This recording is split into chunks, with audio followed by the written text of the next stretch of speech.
Hello साथियों, नमस्कार। आप सभी का स्वागत है आपके अपने YouTube channel CDP queen Himanshi ma'am पर। दोस्तों, आज की हमारी क्लास रहने वाली है सीडीपी की। यहाँ से हम लोग करने वाले हैं वो सभी प्रश्न जो आपके एग्जाम में लगातार बनते आ रहे हैं। आज की क्लास काफ़ी इंपॉर्टेंट रहने वाली है हर एक उस विद्यार्थी के लिए जिसको इस बार जुलाई में सीटेट का एग्जाम पास करना है।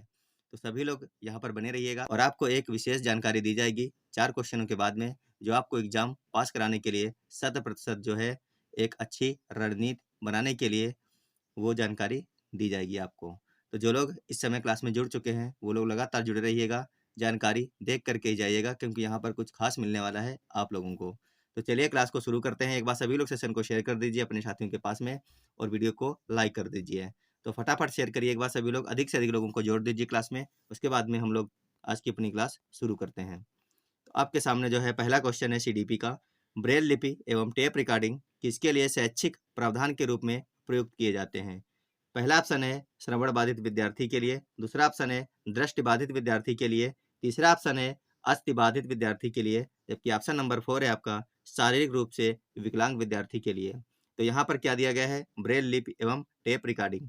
क्या जो बच्चा सुन नहीं सकता है, पहला ऑप्शन है श्रवण बाधित विद्यार्थी, वो ब्रेल लिपि और टेप रिकॉर्डिंग का फायदा ले सकता है, फिर नहीं ले सकता है। दूसरा है दृष्टि बाधित विद्यार्थी। दृष्टि बाधित विद्यार्थी वो होते हैं जो देख नहीं सकते लेकिन सुन सकते हैं। जबकि तीसरा है अस्थि बाधित, यानी उसके हाथ पैर में कोई विकलांगता हो, दिव्यांगता हो, ऐसा विद्यार्थी, या फिर शारीरिक रूप से विकलांग विद्यार्थी। तो आप बताइए इनमें से ऐसा कौन सा विद्यार्थी है जिसके लिए ये दोनों चीजें उपयोगी रहने वाली हैं? तो देखें तो इस क्वेश्चन का जो सही आंसर है वो हो जाएगा ऑप्शन नंबर बी, दृष्टि बाधित। व्यक्ति देख नहीं सकता है लेकिन टेप रिकॉर्डर से वो सभी चीजों को सुन सकता है और ब्रेल लिपि से क्या कर सकता है? उभरे हुए बिंदुओं को पढ़ सकता है अपनी उंगलियों से फील करके। तो ऑप्शन नंबर बी जिन लोगों ने किया था उनका बिल्कुल सही यहाँ पर आंसर हो जाएगा। सभी के सभी वही क्वेश्चन है जो आपके एग्जाम में लगातार पूछे जा रहे हैं। वीडियो को अंतिम तक देखना है और इस वीडियो के बीच में आप लोगों के लिए कुछ खास चीजें रहने वाली हैं जो आपको सीटेट का एग्जाम क्रैक कराने के लिए बहुत ही ज्यादा इंपॉर्टेंट रहने वाली हैं। अगला क्वेश्चन है क्वेश्चन नंबर 2। मनोविज्ञान प्रारंभ में निम्न में से किसका अंग था? आपको बताना है कि जो हमारा मनोविज्ञान है ये सबसे पहले इन चारों में से किसका अंग हुआ करता था? क्या दर्शन शास्त्र का, तर्क शास्त्र का, भौतिक शास्त्र का, या फिर समाज शास्त्र का? सभी लोग आंसर कीजिए क्वेश्चन नंबर 2 के लिए कौन सा ऑप्शन सही होने वाला है। अगर हम बात करें मनोविज्ञान की तो प्रारंभ में या दर्शन शास्त्र का अंग माना जाता था। किसका? दर्शन शास्त्र का, यानी ऑप्शन नंबर 1 आपका यहाँ पर बिल्कुल सही हो जाएगा। जिन लोगों ने ऑप्शन नंबर ए किया था उनका सबका बिल्कुल सही आंसर हो जाएगा क्वेश्चन नंबर 2 के लिए। अगला क्वेश्चन है आपका क्वेश्चन नंबर 3। निम्नलिखित में से कौन से मनोवैज्ञानिक मनोविज्ञान को व्यवहार का विज्ञान मानते हैं? बहुत ही अच्छा क्वेश्चन है और कई बार आपके एग्जाम में बन चुका है और बनने की संभावना भी है। इस बार भी आपको ये क्वेश्चन देखने को मिल सकता है किसी न किसी शिफ्ट में। क्वेश्चन क्या कह रहा है कि ये जो 4 ऑप्शन आपके सामने हैं इनमें से कौन से मनोवैज्ञानिक मनोविज्ञान को व्यवहार का विज्ञान मानते हैं? क्या वो जेबी वाटसन है, या फिर पिल्सबरी हैं, विलियम मैकडूगल हैं, या फिर उपरोक्त सभी हैं? तो इसका जो सही आंसर रहने वाला है वह है आपके सामने। इसका जो सही आंसर है वह है option number A, J B Watson. J B Watson जो है वो मनोविज्ञान को व्यवहार का विज्ञान मानते हैं। ऑप्शन नंबर ए इस क्वेश्चन के लिए बिल्कुल सही हो जाएगा। अगला क्वेश्चन है क्वेश्चन नंबर 4। मनोविज्ञान शाला उत्तर प्रदेश में कहाँ स्थित है? सभी को आंसर करना है। मनोविज्ञान शाला की अगर हम बात करते हैं तो सबसे पहली मनोविज्ञान प्रयोगशाला कहाँ पर खोली गई थी? सभी को पता होना चाहिए, जर्मनी में। और किसके द्वारा खोली गई थी? विलियम वुंड के द्वारा। अब हम बात करते हैं उत्तर प्रदेश की। तो मनोविज्ञान शाला उत्तर प्रदेश में कहाँ पर स्थित है आपको ये बताना है। तो इसका जो सही आंसर हो जाएगा वह हो जाएगा आपका ऑप्शन नंबर सी। कहाँ पर है? इलाहाबाद में है उत्तर प्रदेश में मनोविज्ञान शाला। पहली विज्ञानशाला जर्मनी में है जो कि 1879 ईस्वी में विलियम वुंड के द्वारा बनाई गई थी। चलते हैं अगले क्वेश्चन पर। अग्रवाल बुक, अगर आप लोग ये बुक बाय करते हैं तो आपकी सफलता 100% क्या है? सुनिश्चित हो जाएगी। यहाँ पर आपको क्या क्या मिलने वाला है? अगर आप कंप्लीट स्टडी गाइड बुक खरीदते हैं जो आपके सामने दी गई हैं, लेटेस्ट एडिशन आया है अग्रवाल बुक का, यहाँ पर आपको मिलने वाले हैं सब्जेक्ट कवर्ड पेपर 1 के लिए सीडीपी हो, इंग्लिश, हिंदी, एसएसटी, ये सभी चीज़ें मिलने वाली हैं। और आपको क्या मिलने वाला है? सब्जेक्ट कवर्ड पेपर 2 के लिए सीडीपी, हिंदी, इंग्लिश, ईवीएस और मैथ्स मिलने वाले हैं। इन दोनों किताबों को अगर आप बाय करते हैं तो आपकी सफलता मान लीजिए कि 100% श्योर होने वाली है, अच्छी तरीके से अगर आप तैयारी कर लेते हैं। उसके बाद आपको मिलेगा एनसीईआरटी बेस्ड थ्योरी यहाँ पर ये जो किताबें हैं इन्हीं के अंतर्गत, और 1000 इंपॉर्टेंट क्वेश्चन आपको मिलने वाले हैं जो आपके एग्जाम में डायरेक्ट बनने वाले हैं जहाँ से, और 13 जनवरी 2023 का सॉलिड पेपर इन्हीं किताब के अंतर्गत आपको एक मिलने वाला है।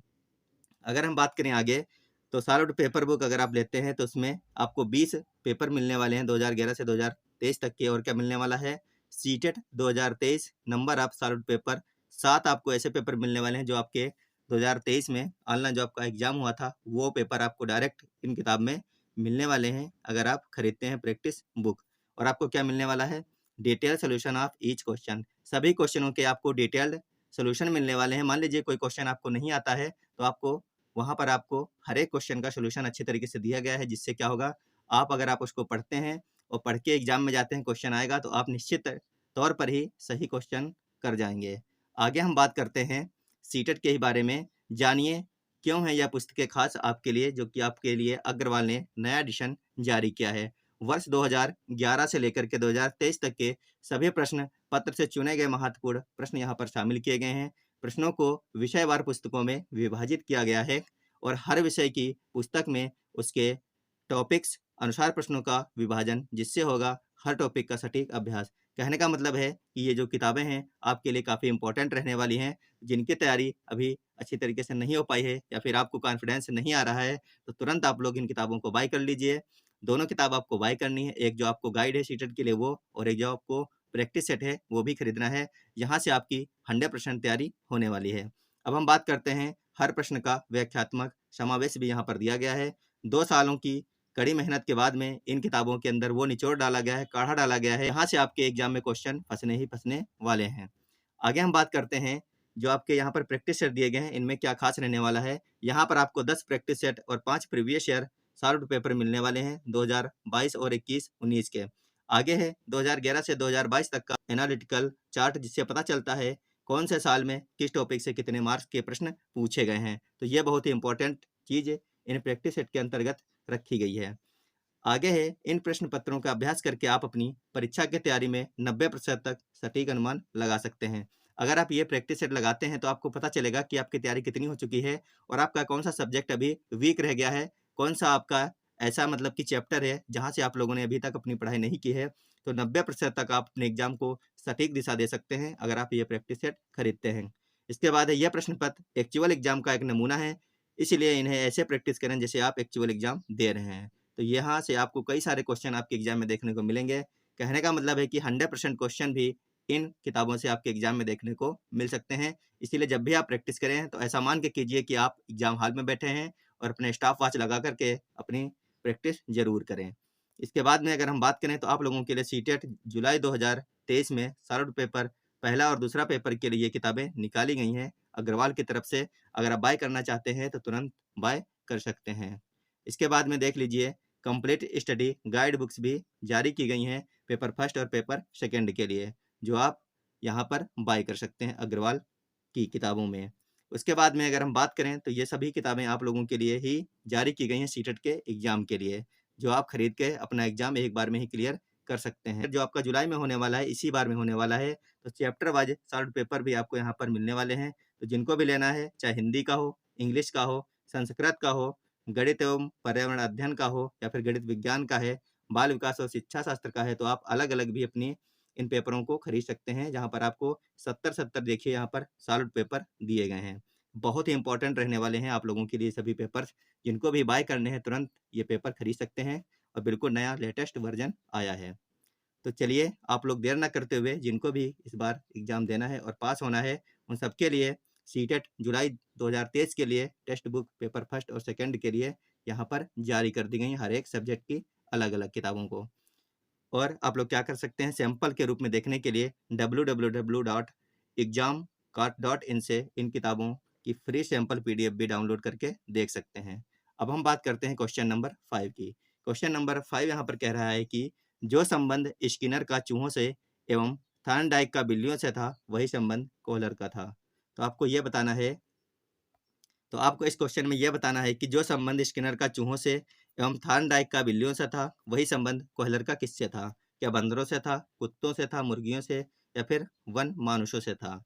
फटाफट सभी लोग बताइए इस क्वेश्चन का सही आंसर क्या हो जाएगा। क्वेश्चन नंबर 5 के लिए जो लोग ऑप्शन नंबर डी कर रहे हैं उनका सबका बिल्कुल सही हो जाएगा। जिस प्रकार से स्किनर का चूहों से एवं थार्नडाइक का बिल्लियों से था, उसी प्रकार से कोहलर का संबंध वन मानुषों से था। आप लोग इसको जरूर याद रखिएगा। क्वेश्चन नंबर 6 है, अधिगम का पठार है। अधिगम का पठार क्या है? क्या अधिगम की समाप्ति है? अधिगम में अवरुद्ध वर्धन है?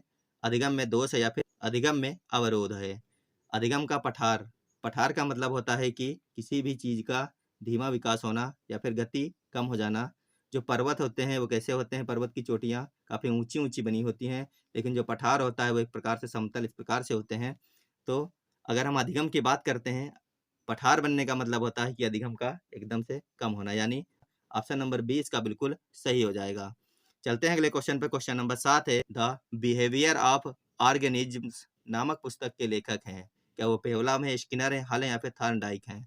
फटाफट आंसर सभी को करना है। द बिहेवियर ऑफ ऑर्गेनिज्म्स नामक पुस्तक के लेखक कौन रहने वाले हैं?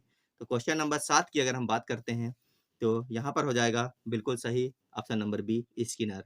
स्किनर की बात करें तो इन्होंने क्रिया प्रसूत का नियम भी दिया है, आप लोग इसको भी याद रख सकते हैं। अगला क्वेश्चन है, शिक्षा मनोविज्ञान सहायक है। सभी को बताना है शिक्षा मनोविज्ञान किस चीज में सहायक है। एक बार सभी लोग फटाफट से क्लास को शेयर कर दीजिए अपने साथियों के पास में, और वीडियो से नए जुड़ रहे हैं तो वीडियो को जरूर लाइक कीजिएगा। और अच्छा लग रहा हो, अगर आपको हमारी क्लास अच्छी लग रही है तो आप लोग चैनल को सब्सक्राइब करके जरूर जाइएगा, क्योंकि नियमित रूप से आपको एक क्लास ऐसी मिलने वाली है जो आपके एग्जाम में डायरेक्ट क्वेश्चन देखने को मिलेंगे। हम लोग वही क्वेश्चन करते हैं जो एग्जाम में बन चुके हैं या फिर बनने वाले हैं। तो चैनल को सब्सक्राइब करके जरूर जाइएगा अगर आपको अगली क्लास हमारी देखनी है। क्वेश्चन नंबर 8 का सही आंसर हो जाएगा ऑप्शन नंबर डी, शिक्षा मनोविज्ञान सहायक है सर्वांगीण विकास में। और विकास किसका होना है? सर्वांगीण, बच्चों का होना है। तो बच्चों के सर्वांगीण विकास में शिक्षा मनोविज्ञान क्या है? सहायक है। अगला क्वेश्चन है क्वेश्चन नंबर 9, लिखा है समस्या समाधान में लक्ष्य प्रवृत्ता के संप्रत्यय को किसने प्रस्तावित किया था? बहुत अच्छा क्वेश्चन है, फटाफट आंसर देने की कोशिश कीजिए सभी लोग। समस्या समाधान में लक्ष्य प्रवृत्ता के संप्रत्यय को किसने प्रस्तावित किया था? पहला ऑप्शन है कोहलर, दूसरा है हल, तीसरा है कैंडलर और जबकि चौथा ऑप्शन है ब्रिक। तो आंसर आप लोगों को करना था क्वेश्चन नंबर 9 के लिए हो जाएगा ऑप्शन नंबर आपका यहाँ पर बी। क्या हो जाएगा? हल बिल्कुल सही है। यहाँ पर जिन लोगों ने ऑप्शन नंबर बी किया है उनका सबका बिल्कुल सही आंसर हो जाएगा क्वेश्चन नंबर 9 के लिए। अगला क्वेश्चन है, शिक्षा मनोविज्ञान सहायक है स्वयं को समझने में, बालक को समझने में, शिक्षण विधियों के चयन में या फिर संपूर्ण शैक्षिक प्रक्रिया में। इसी प्रकार का क्वेश्चन हम लोग एक कर चुके हैं, शिक्षा मनोविज्ञान किस चीज में सहायक है, लेकिन यहाँ पर ऑप्शन चेंज है। तो आपको बताना है शिक्षा मनोविज्ञान किस चीज में सहायक है। ये दोनों ही क्वेश्चन आपके एग्जाम में बन चुके हैं इसी प्रकार से ऑप्शन बदल के। तो इस क्वेश्चन का जो सही आंसर है वह रहने वाला है ऑप्शन नंबर डी, शिक्षा मनोविज्ञान सहायक है संपूर्ण शैक्षिक प्रक्रिया में। ऑप्शन नंबर डी इस क्वेश्चन का बिल्कुल सही और सटीक आंसर है। जिन लोगों ने ऑप्शन नंबर डी कर लिया था उनका सबका बिल्कुल सही है। स्वयं को समझने में नहीं होगा, बालक को समझने में नहीं है, शिक्षण विधियों के चयन में भी नहीं है, क्या है? संपूर्ण शैक्षिक प्रक्रिया को समझने में शिक्षा मनोविज्ञान सहायक है। ऑप्शन नंबर डी इसका बिल्कुल सही आंसर माना जाएगा। अगला क्वेश्चन है, यह परिभाषा किसकी है कि मनोविज्ञान शिक्षा का आधारभूत विज्ञान है? आप लोगों को बताना है। क्वेश्चन नंबर 11 इंपॉर्टेंट क्वेश्चन है, कई बार एग्जाम में बन चुका है और आगे भी बनने वाला है। किस शिफ्ट में भी ये क्वेश्चन देखने को मिल सकता है। उम्मीद है आप लोग सही आंसर कर रहे होंगे या फिर कर लिए होंगे। क्वेश्चन नंबर 11 क्या कह रहा है कि मनोविज्ञान शिक्षा का आधारभूत विज्ञान है, ये परिभाषा किसकी है? क्या वो डेविस की है, स्किनर की है, बी एन झा की है या फिर इनमें से कोई भी नहीं है? तो क्वेश्चन नंबर 11 का सही आंसर है ऑप्शन नंबर बी, या किसकी है? स्किनर की है। किसकी है? स्किनर की है। आप लोग इसको याद रखिएगा। अगला क्वेश्चन है क्वेश्चन नंबर 12, निम्न में से कौन सी कक्षा शिक्षण में जनतांत्रिक शिक्षण नीति नहीं है? ऐसी कौन सी कक्षा है निम्न में से जो कि शिक्षा में जनतांत्रिक शिक्षण नीति नहीं है? क्या वो अन्वेषण है, व्याख्यान है, योजना है या फिर मस्तिष्क उद्दीलन है?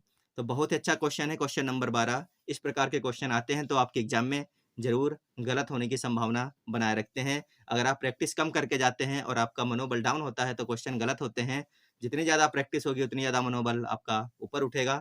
मनोबल अगर आपका ऊपर उठा हुआ है, अगर आपका मनोबल डाउन नहीं है एग्जाम हॉल में, तो ऐसे भी क्वेश्चन सही होते हैं जो आपको नहीं आते हैं। तो इस क्वेश्चन का सही आंसर हो जाएगा ऑप्शन नंबर बी, व्याख्यान हो जाएगा। क्या हो जाएगा? व्याख्यान। अगला क्वेश्चन है, मनोविज्ञान है क्या सामाजिक विज्ञान है या फिर विधायक विज्ञान है, शुद्ध विज्ञान है या फिर प्राकृतिक विज्ञान है? तो मनोविज्ञान क्या है? बहुत ही अच्छा क्वेश्चन है, सभी को आता है। इसका सही आंसर हो जाएगा विधायक विज्ञान। क्या है? विधायक विज्ञान है मनोविज्ञान। अगला क्वेश्चन है क्वेश्चन नंबर 14, सर्वप्रथम मनोविज्ञान को किसका विज्ञान कहा गया? बहुत अच्छा क्वेश्चन है और आप लोगों को पता भी होना चाहिए इसका आंसर कि सबसे पहले मनोविज्ञान को किसका विज्ञान कहा गया था? क्या मन का विज्ञान कहा गया, आत्मा का, चेतना का या फिर इन सभी का? तो बहुत ही अच्छा क्वेश्चन है। जो सर्वप्रथम मनोविज्ञान को कहा गया था वो कहा गया था आत्मा का विज्ञान, यानी ऑप्शन नंबर बी बिल्कुल सही है। जिन लोगों ने ऑप्शन नंबर बी किया है उनका सबका बिल्कुल सही हो जाएगा। तो अब हम बढ़ते हैं अपने अगले क्वेश्चन की तरफ, और ये कहा किसने था? मनोविज्ञान को आत्मा का विज्ञान अरस्तू ने। किसने? अरस्तू ने। आप लोग याद रखिएगा। अगला क्वेश्चन है क्वेश्चन नंबर 15। शिक्षा मनोविज्ञान का अध्ययन शिक्षक को इसलिए करना चाहिए ताकि छात्र को आसानी से प्रभावित कर सकें, स्वयं को समझ सकें, पशुओं का प्रयोग कर सकें या फिर शिक्षण को अधिक प्रभावी बना सकें। तो क्वेश्चन नंबर 15 का आंसर आप लोगों को करना है, शिक्षा मनोविज्ञान का अध्ययन शिक्षक को इसलिए करना चाहिए ताकि क्वेश्चन नंबर 15 का सही आंसर हो जाएगा ऑप्शन नंबर डी, शिक्षण को अधिक प्रभावी बना सकें। ऑप्शन नंबर डी बिल्कुल सही है। अगर आप ऑप्शन काट भी लेते इस क्वेश्चन का तो भी आंसर निकाल सकते थे। क्या छात्र को आसानी से प्रभावित करने के लिए शिक्षा मनोविज्ञान का अध्ययन कराया जाता है? ऐसा नहीं है। तो ऑप्शन नंबर 1, 2 और 3 ये तीनों ही नहीं थे। तो ऑप्शन नंबर डी इस क्वेश्चन के लिए बिल्कुल सही है। अगला क्वेश्चन है क्वेश्चन नंबर 16। निम्न में से किसमें शिक्षा मनोविज्ञान उपयोगी नहीं है? फटाफट आंसर करिए एक बार सभी लोग। निम्न में से किसमें शिक्षा मनोविज्ञान उपयोगी नहीं है? तो बताइए इसका सही आंसर क्या होने वाला है। बालकों को मानसिक अस्वस्थता का पता लगाने में। दूसरा ऑप्शन है शिक्षण विधियों के चयन में। तीसरा ऑप्शन है बच्चे को अभिप्रेरित करने में। चौथा ऑप्शन है पशुओं पर प्रयोग करने में। तो शिक्षा मनोविज्ञान उपयोगी किसमें नहीं है? तो इसका हो जाएगा ऑप्शन नंबर डी, पशुओं पर प्रयोग करने के लिए शिक्षा मनोविज्ञान उपयोगी नहीं है। बाकी बालकों की मानसिक स्थिति कैसी है उसका पता लगाने में बहुत ही जरूरी है, शिक्षण विधियों के चयन में भी जरूरी है, और बच्चों को अभिप्रेरित करने के लिए भी शिक्षा मनोविज्ञान उपयोगी रहने वाली है। तो ऑप्शन नंबर डी बिल्कुल सही है, पशुओं पर प्रयोग करने के लिए उपयोगी नहीं रहेगी हमारी यह शिक्षा मनोविज्ञान। चलते हैं अगले क्वेश्चन पर। क्वेश्चन कह रहा है कि शिक्षण की अंतःक्रियात्मक अवस्था में मुख्य संक्रिया होती है। पहला ऑप्शन है क्रिया और प्रतिक्रिया की, दूसरा ऑप्शन है निदान की, तीसरा ऑप्शन है प्रत्यक्षीकरण की, जबकि चौथा ऑप्शन है उपर्युक्त सभी की। तो शिक्षण की अंतः क्रियात्मक अवस्था में मुख्य संक्रिया होती है। क्रिया और प्रक्रिया बिल्कुल सही है, निदान की भी होती है और प्रत्यक्षीकरण की भी होती है, इसीलिए ऑप्शन नंबर डी बिल्कुल सही हो जाएगा। उपर्युक्त सभी बिल्कुल सही इस क्वेश्चन का आंसर हो जाएगा। अगला क्वेश्चन है आपका, साइकोलॉजी शब्द की उत्पत्ति किस भाषा से हुई है? साइकोलॉजी शब्द की उत्पत्ति आपको बताना है किस भाषा से हुई है साइकोलॉजी। पहला है अंग्रेजी, दूसरा है कसी, तीसरा है लैटिन और चौथा है स्पेनिश। तो अंग्रेजी, कसी, लैटिन और स्पेनिश इनमें से ऐसी कौन सी भाषा है जिससे साइकोलॉजी शब्द की उत्पत्ति हुई है? तो क्वेश्चन नंबर 18 के लिए ऑप्शन नंबर सी बिल्कुल सही है। क्या हो जाएगा? लैटिन। क्या हो जाएगा? लैटिन। अगला क्वेश्चन है क्वेश्चन नंबर 19। शिक्षण विधि का चयन करते समय निम्न में से किसको ध्यान में रखने की आवश्यकता नहीं है? क्या पूछा गया है? नहीं पूछा गया है। तो शिक्षण विधि का चयन करते समय निम्न में से किसको ध्यान में रखने की आवश्यकता हमें नहीं है, आपको ये बताना है। पहला ऑप्शन है विद्यार्थियों का मानसिक स्तर, जबकि दूसरा ऑप्शन है व्यक्तिगत भेद, तीसरा ऑप्शन है अभिभावक की पृष्ठभूमि और चौथा ऑप्शन है विषय की विशिष्ट प्रकृति। तो फटाफट सभी को आंसर करना है क्वेश्चन नंबर 19 के लिए। क्वेश्चन थोड़ा सा हार्ड है और थोड़ा सा बड़ा भी लग रहा है, लेकिन बहुत ही अच्छा क्वेश्चन है और आपके एग्जाम में बन चुका है। इस क्वेश्चन के लिए सही आंसर हो जाएगा आपका ऑप्शन नंबर सी। क्या हो जाएगा? अभिभावक की पृष्ठभूमि, इसकी आवश्यकता आपको नहीं है। चलते हैं अगले क्वेश्चन पर। Question number 20। निम्न में से कौन सी बाल्यावस्था की एक विशेषता नहीं है? बाल्यावस्था की इनमें से कौन सी विशेषता नहीं है? अभिवृद्धि में स्थिरता, सामूहिकता की प्रबलता, जिज्ञासा की कमी या फिर समूह एवं खेलों में सहभागिता। तो आपको बताना है निम्न में से कौन सी बाल्यावस्था की एक विशेषता नहीं है। तो इन चार ऑप्शनों में से जो आपका सही ऑप्शन माना गया है वो माना गया ऑप्शन नंबर सी। क्या माना गया है? जिज्ञासा की कमी। क्या माना गया है? जिज्ञासा की कमी। यही एक विशेषता नहीं है, बाकी अभिवृद्धि में स्थिरता, सामूहिकता की प्रबलता, समूह एवं खेलों में सहभागिता ये सभी तो होनी चाहिए। और विशेषता क्या नहीं है? तो जिज्ञासा की कमी यहाँ पर नहीं है। तो ये थे आज की हमारी क्लास के 20 क्वेश्चंस। तो जिन लोगों को क्लास अच्छी लगी हो वीडियो को लाइक करके जाइएगा और अपने साथियों को शेयर जरूर कीजिएगा। चैनल पर नया है तो चैनल को सब्सक्राइब कर लीजिएगा ताकि आपको हमारे इस प्रकार के इंपॉर्टेंट वीडियो लगातार मिलते रहें जिनसे आपका सीटेट एक बार में ही क्रैक हो सके। तो साथियों मिलेंगे आप लोगों को अगली क्लास में, तब तक के लिए पढ़ते रहिएगा और स्वस्थ रहिएगा, मस्त रहिएगा। धन्यवाद, बाय बाय।